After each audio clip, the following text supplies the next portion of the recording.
Hello, and welcome to Identifying the Past. Today we'll be talking about how to identify medieval swords and helms versus pre or post-medieval swords and helms. This will range from the Dark Ages, the Middle Ages, and the Renaissance. Okay.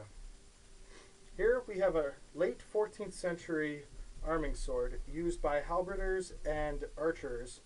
This would be used in close quarters combat if, say, the halberdier couldn't use their long halberd weapon, such as a baradich or a pole axe.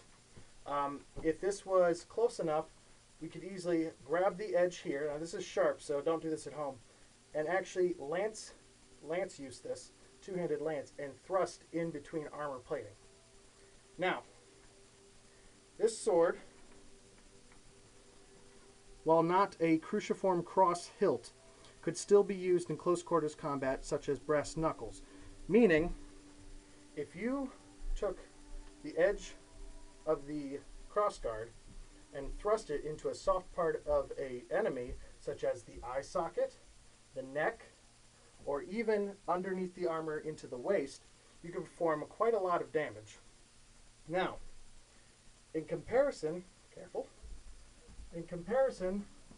to a Dark Ages Viking sword, you can see with the fuller is much larger, encompasses not nearly as much of the blade as a Viking would. In fact, this is much lighter. This is close to a pound lighter than this sword. Both of these are replicas, though, so any type of error is common. This also is mostly one-handed, while this, as you can see, he has much more room, both on the front and the back of the handle, meaning he could easily do a hand-and-a-half stance, whereas this, I have very little to no hand room.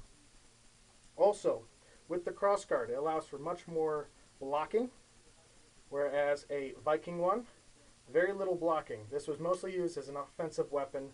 Very little blocking would be done with a sword. Most of it will be done with a Viking shield. Now, also, you can see this is much easier to manage, much more prone to thrusting or a large slash, whereas this would be much easier to use the lancing system.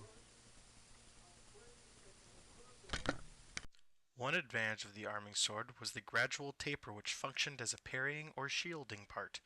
Also, it was sharpened on both sides for quick cut and thrust techniques. In the blade, you can see what is commonly referred to as a blood groove, but in actuality was called a fuller. This was designed to relieve some of the weight of the sword without sacrificing functionality or strength. As you can see with this handle, it's much more like the aforementioned cross. This design allowed for more defensive capabilities and would later be improved upon to create the design that is commonly known as the saber handle. But this is another topic. As you can see with this Zweihander sword of the late 15th century, the handle of the blade design were greatly changed in comparison to the previous arming swords of the 13th and 14th centuries. This sword would have been carried by a fully armored soldier and used much more like a polearm than as a close-range melee weapon as the previous swords were used. Now onto the helmets. Helmets of the medieval period vary quite a lot over a short period of time. The helmets of the Vikings started out as domes that eventually incorporated face guards. The Anglos also had dome-style helmets for a while before the flat brim was introduced. This was not so much of an improvement as it was a style piece with a little more arrow protection. With the incorporating of face guards on these helmets, soldiers were better protected but suffered from a lack of vision. Then the helmet top became more rounded and developed a more knightly style before many more styles became popular. Some brought back the dome top, such as the pig-faced bassinet, others much more geometrical, like the Great Helm of the Crusades. I know that chainmail was not talked about, and that would be for another video. So what did we learn here today?